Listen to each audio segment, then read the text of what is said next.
Or, vous le savez ou non d'ailleurs, mais le Front National s'est toujours fait un honneur de ne jamais mettre un candidat en difficulté financière et donc a toujours pris l'engagement de prendre à sa charge l'intégralité des dépenses qui sont effectuées par les candidats et qui pourraient ne pas être remboursées par l'État, soit en raison, encore une fois, d'une erreur d'aiguillage, soit en raison de résultats qui ne permettent pas ce remboursement. C'est donc en 2007, 7 millions d'euros qui se retrouvent à la charge du mouvement, qui en 2014 n'a pas réussi à combler, si je puis me permettre, ce trou de trésorerie, malgré la vente de son siège, qui s'est fait dans des conditions très mauvaises, puisque celui-ci avait été évalué à 15-16 millions et n'a été, pour finir, vendu que 8 millions, dans le cadre d'une période vraiment peu faste, il faut bien le dire, pour les transactions immobilières.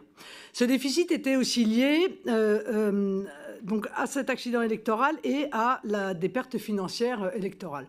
Sachez que chaque élection entraînait en réalité une aggravation de la situation financière du mouvement pour une raison simple, c'est que les banques refusent de nous prêter. Nous n'avons depuis des années jamais réussi à obtenir le moindre prêt de la moindre banque française et je dirais même mieux de la moindre banque européenne. Or, pour vous donner une anecdote qui n'en est pas une pour moi, lorsque vous empruntez à une banque, par exemple pour une présidentielle, eh bien l'intégralité des intérêts que vous payez à la banque sont pris en charge par l'État. Lorsque vous empruntez auprès par exemple de particuliers pour d'autres élections, eh bien l'ensemble des intérêts que vous versez à ces particuliers ne sont pas pris en charge et remboursés par l'État. Donc ceci entraîne des conséquences très lourdes financières pour un mouvement tel que le nôtre.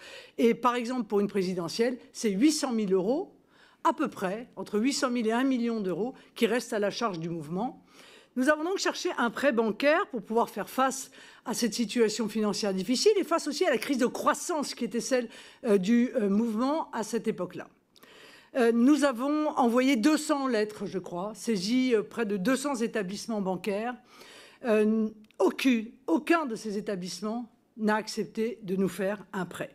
C'est incroyable d'ailleurs de penser que le gouvernement français est incapable de permettre à une candidate d'un grand parti de trouver un financement, incapable d'assurer à des candidats aux législatives la possibilité d'accéder à des prêts.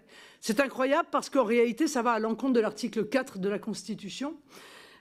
Et cette problématique que j'ai évoquée 1000 fois dans les médias n'a échappé, bien entendu, à aucun, je pense, d'entre vous. C'est la raison pour laquelle, d'ailleurs, M.